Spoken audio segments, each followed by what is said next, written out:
அனைவருக்கும் அன்பான வணக்கம். இந்த நிகழ்ச்சியில் நாம் இந்த 2023ஆம் ஆண்டின் சனி பெயர்ச்சி ராசி பலன்களை பார்க்கலாம். நிகழும் ஸ்ரீ மங்களகரமான சோபகிருது வருடம் மார்கழி மாதம் 4ஆம் நாள், அதாவது 2023ஆம் ஆண்டு டிசம்பர் மாதம் 20ஆம் தேதி புதன்கிழமை மாலை மணி 4:53க்கு வாக்கிய பஞ்சாங்க பிரகாரம் சனி பகவான் இப்பொழுது சஞ்சரித்து வருகின்ற மகர ராசியிலிருந்து பெயர்ச்சியாகி தனது அடுத்த ஆட்சி மற்றும் மூல திரிகோண வீடான கும்பராசிக்கு செல்கின்றார். மந்தன் செய்வதை போல மகேஸ்வரன் கூட செய்ய மாட்டான் என்பது பழமொழி. அப்படிப்பட்ட சனி பகவான் இப்பொழுது பெயர்ச்சியாகி கும்பராசிக்கு செல்கின்றார். அங்கு அவர் 6/3/2026 வரை வீற்றிருந்து பலன்களை வழங்குவார். அவரது அருட்பார்வை மேஷம், சிம்மம், விருச்சிகம் ஆகிய ராசிகளில் பதிகின்றது. இந்த சனி பெயர்ச்சி கடக ராசிக்கு அஷ்டமத்து சனியாக வருகின்றது, சிம்ம ராசிக்கு கண்டக சனியாக வருகின்றது,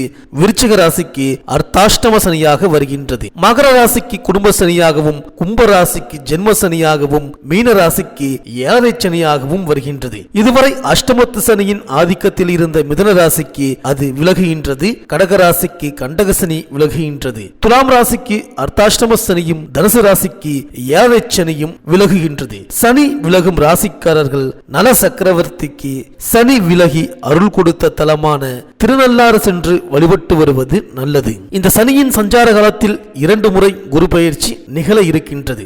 1/5/2024 ரிஷபராசியிலும் 11/5/2025 மிதுன ராசியிலும் குரு பகவான் சஞ்சரிக்கப் போகின்றார். இடையில் 8/10/2025 முதல் 20/12/2025 வரை வக்ர இயக்கத்தில் கடகராசிக்கு செல்கின்றார். 26/4/2025 கும்பராசியில் ராகுவும் சிம்ம ராசியில் கேதுவும் சஞ்சரிக்கின்றார்கள். இடையில் 2 முறை கும்பராசியில் சனி பகவான் வக்ர இயக்கத்தில் இருக்கின்றார். இவற்றையெல்லாம் கருத்தில் கொண்டு 12 ராசிகளுக்கும் பலன்கள் வழங்கப்பட்டுள்ளது. உங்கள் ஊருக்கு அருகில் உள்ள சிவாலயங்களில் இருக்கும் சனி பகவானையும் திருநள்ளாறு, திருக்கொள்ளிக்காடு, குச்சனூர், சிவகங்கை மாவட்டம் திருப்பத்தூர் அருகில் உள்ள பெருச்சிக்கோவில், நல்லிப்பட்டி, திருக்கொடியலூர் போன்ற சிறப்பு தலங்களில் உள்ள சனி பகவானையும் வழிபடலாம். சனி பகவான் ஆட்டி வைக்கும் கிரகம் அல்ல, அரவணைக்கும் கிரகம் என்பதை அறிந்து கொள்ளுங்கள், நல்லதே நடக்கும். கும்பராசிக்கு பெயர்ச்சியாகும் சனி பகவானால் உங்கள் ராசிக்கு என்னென்ன பலன்கள் கிடைக்கப் போகின்றது, நீங்கள் செய்ய வேண்டிய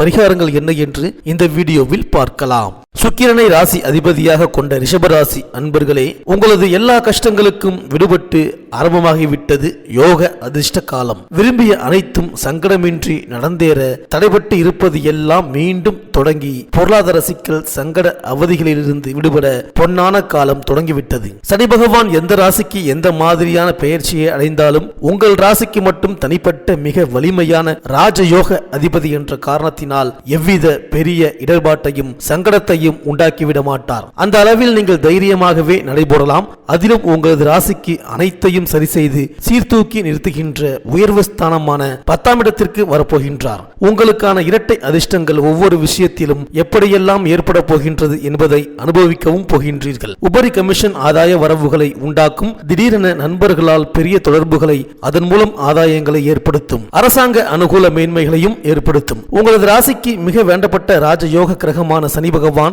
இப்பொழுது தன ஆட்சி வீட்டில் மகர ராசியில் இருந்து பெயர்ச்சியாகி தன்னுடைய மறு ஆட்சி வீடான மூல திரிகோண வீட்டுக்கு, அதாவது கும்ப ராசிக்குள் ரிஷப ராசிக்கு 10ஆம் இடத்தில் வந்து அமர்ந்து எதிர்பார்ப்பதை, திட்டமிட்டதை தாண்டி ஏகபோகமான வளர்ச்சிகளை அதிர்ஷ்டமுடன் கொடுக்க போகின்றார். இதுவரை சனி பகவான் மகர ராசியில் ஆட்சி பெற்று அமர்ந்து உங்களது ராசிக்கு பாக்கிய சனியாக வலம் வந்தார். இதனால் நல்ல விஷயங்கள், மன திருப்திகள் ஒருபுறம் ஏற்பட்டு கொண்டிருந்த நிலையிலும் கடந்த 2.5 ஆண்டு வருடங்களாக உங்கள் ராசிக்கு 9ஆம் இடத்தில் இவர் அமர்ந்திருந்ததன் பொருட்டு நீங்கள் ஈடுபட்ட எல்லா விஷயத்திலும் தாமதமும் அலைச்சலும், சம்பந்தமில்லாத அனாவசிய தடை, முட்டுக்கட்டை, பண விரயங்களும் ஏற்பட்டன. உங்கள் இல்லத்துக்குள் இருக்கின்ற நபர்களுக்காக ஆரோக்கிய பிரச்சனை பொருட்டு ஓட வேண்டி இருந்திருக்கும். மருத்துவ விரயத்தை செய்ய வேண்டிய கட்டாயம் ஏற்பட்டிருக்கும். எதையோ திட்டமிட்டு எதற்காகவோ எடுத்து வைத்த தொகை வேறு விஷயத்திற்கு செலவாகி இருக்கும். நீங்கள் விருப்பப்பட்டது மாதிரி, திட்டமிட்டது மாதிரி முக்கியமான விஷயங்களை பூர்த்தி செய்து தந்திருக்க மாட்டார். காரணம், பாதகாதிபதியான இவர் பாதகஸ்தானத்திலேயே அமர்ந்திருந்தது ஒரு பக்கம் குறைதான். நீங்கள் எவ்வளவுதான் நேர்மையாக கடந்த 3 வருடங்களாக நடைபோட்டு இருந்தாலும் மிகுந்த சோதனைகளை, வேதனைகளை சில நேரம் கொடுத்திருப்பாரே ஒழிய தீர்க்கமான உயர்வுகளை, நிம்மதியை உண்டாக்கி இருக்க மாட்டார். மற்றபடி நீங்கள் நினைத்த காரியத்தை பூர்த்தி செய்திருப்பார். இந்த ராசி சிலருக்கு பெண் வாரிசுகள் வகையில் சந்தோஷமான சம்பவங்களும் சில நேரத்தில் அனாவசிய மனக்கவலைகளையும் உண்டாக்கி இருப்பார். எப்பொழுதுமே 2 பலன்களை இவர் செய்வதற்கு உங்கள் ராசிக்கு இவர் அருகாமையிலுள்ள பாதக யோகஸ்தானத்துக்கும் அதிபதி என்ற காரணத்தினால்தான்.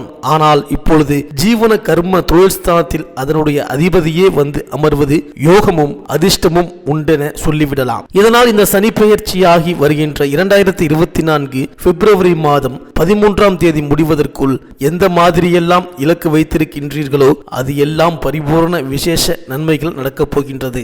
இருந்தாலும் 10ஆம் இடத்தில் இவர் அடுத்து வருகின்ற 3 ஆண்டுகள் அமர்ந்திருப்பதால் ஒவ்வொரு விஷயத்திலும் நிதானமான வளர்ச்சி மட்டுமே ஏற்படும். எதிர்பாராத தருணத்தில் தடாலடி உயர்வுகளும் பல மடங்கு அதிர்ஷ்டங்களாக நடக்கலாம். சனி பகவான் 10ஆம் இடத்தில் அமர்ந்து பார்க்க போகின்ற இடங்கள் உங்களது ராசிக்கு சுக பந்தயஸ்தானமான 4ஆம் இடம், அடுத்ததாக கூட்டு நட்பு வாழ்க்கை துணை ஸ்தானமான 7ஆம் இடம், மூன்றாவதாக உங்கள் ராசிக்கு 12ஆம் இடத்தை பார்க்க போகின்றார். இதன் மூலம் பிரச்சனையான விஷயங்களில் இறங்கினால் பிரச்சனையாகவும் நன்மையான விஷயங்களில் இறங்கினால் நன்மையாகவும் நடக்க தொடங்கும். சில நேரம் பெரிய பணப்புழக்கத்தை உண்டாக்கி நீங்கள் எப்படி செயல்படுகின்றீர்கள், எந்த மாதிரி செலவு செய்கின்றீர்கள் என்றபடி கண்காணிப்பார். காரணம் இவர் நீதிக்காரகன், நேர்மைக்காரகன். எனவே நீங்கள் எந்த காரணம் கொண்டும் உழைப்பை குறைத்துக் கொள்ளக்கூடாது, சுறுசுறுப்பை குறைத்துக் கொள்ளக்கூடாது. 12 ராசிக்காரர்களில் முதல் தர யோக பலன்களை அடைந்து கொண்டிருக்கின்ற ராசிகளில் நீங்களும் ஒருவர். ஆகவே இந்த சனி பயிற்சி நேரத்தில் உங்கள் ராசிக்கு 11இல் ராகுவும் 5ஆம் இடத்தில் கேதுவும் 12இல் குரு பகவானும் நிற்கின்ற நிலைப்பாட்டோடு கிரக சுழற்சிகள் இருக்கின்றன. உத்தியோக நிலைமையில் பலவித உயர்வான மாற்றங்களை அடையக்கூடிய அதிர்ஷ்டங்களை கொடுக்க போகின்றது. உங்கள் இல்லத்திற்கு நிறைவேற்ற வேண்டிய கடமைகளை நிறைவேற்றப் போகின்றீர்கள். வாரிசுகளின் எதிர்கால நலன் குறித்த உயர்வு முயற்சிகளில் எண்ணற்ற காரிய பலித சகாயங்களை வழங்கப் போகின்றது. ரிஷபராசி பெண்களுக்கு இந்த சனி பயிற்சி உங்களின் எதிர்பார்ப்புகளை நிறைவேற்றும் பயிற்சியாக அமையப் போகின்றது. குடும்ப ஒற்றுமை பலப்படும், கணவன் மனைவிக்குள் அந்யோன்யம் அதிகரிக்கும், மங்கள காரியங்கள் இல்லத்தில் நடைபெறும், மாற்று இனத்தவர்களின் ஒத்துழைப்போடு கூட்டு முயற்சிகளில் வெற்றி கிடைக்கும், பிள்ளைகளின் எதிர்கால நலன் கருதி நீங்கள் எடுத்த முயற்சி பலன் தரும், உங்கள் பெயரிலேயே சொத்துக்கள் வாங்கும் யோகம் உண்டு, பணிபுரியும் பெண்களுக்கு திறமைக்கு உரிய அங்கீகாரம் கிடைக்கும், தசாபுத்திக்கு ஏற்ற தெய்வ வழிபாடுகள் உங்களுக்கு நன்மை தரும். இந்த ரிஷபராசி கார்த்திகை நட்சத்திர அன்பர்களுக்கு இவர் பெயர்ச்சியாகின்ற இந்த மார்கழி மாதம் தொட்டு 8 மாதங்களுக்கு எந்த ஒரு காரியமாக இருந்தாலும் மிதமாகத்தான் நிறைவேறும். அதுவரை புதிய விஷயம், அதிமுக்கிய முயற்சிகளில் பார்த்து கால் வைக்க வேண்டும். அதன் பிறகு பெரிய முயற்சி எதுவும் இல்லாமல் பல மடங்கு வளர்ச்சியை 2 வருடங்களுக்கு அடைய போகின்றீர்கள். ரோகிணி நட்சத்திரக்காரர்களுக்கு இந்த சனி பெயர்ச்சி ஆனது முதல் தொடர்ச்சியாக 11 மாதம் முடிவதற்குள் ஒவ்வொரு விஷயமும் மிக நேர்த்தியாக பலவித அதிர்ஷ்ட சகாயங்களுடன் நடந்தேறும். 5-6 வருட கடன்களுக்கு தொல்லைகளுக்கு முற்றுப்புள்ளி வைக்கும் நேரம். மிருகசீரிடம் நட்சத்திர அன்பர்களுக்கு கடந்த 2022 ஆகஸ்ட் மாதம் முதலே ஏகப்பட்ட டென்ஷனும் அனாவசிய பிரச்சனைகளும், கோர்ட்டு வழக்கு, வம்பு தும்பு, பஞ்சாயத்து, காவல்துறை பிரச்சனைகள், கடன் சார்பான தொந்தரவுகள், குடும்பத்தை விட்டு பிரிந்திருக்க வேண்டிய சூழல் என்ற நிலைக்கு தீர்வு வருகின்ற 2024 ஏப்ரல் மாதம் 11ஆவது தினத்திலிருந்து பலவித யோக திருப்தியுடன் கிடைக்கப் போகின்றது. இந்த ரிஷபராசி அன்பர்கள் சனிக்கிழமை தோறும் விரதம் இருந்து சனி பகவானை வழிபடுவதோடு பிரதோஷ வழிபாட்டையும் மேற்கொள்ளுங்கள். சிறப்பு வழிபாடாக தஞ்சை பெரிய கோவில் நந்தியை வழிபட்டு தடைகள் அகல வழிவகுத்துக் கொள்ளுங்கள். இந்த வீடியோ உங்களுக்கு பிடிச்சிருந்தா லைக் பண்ணுங்க, உங்க நண்பர்களுக்கு ஷேர் பண்ணுங்க, மறக்காம சப்ஸ்கிரைப் பண்ணுங்க, பக்கத்தில் இருக்கிற பெல் ஐக்கானை கிளிக் பண்ணுங்க.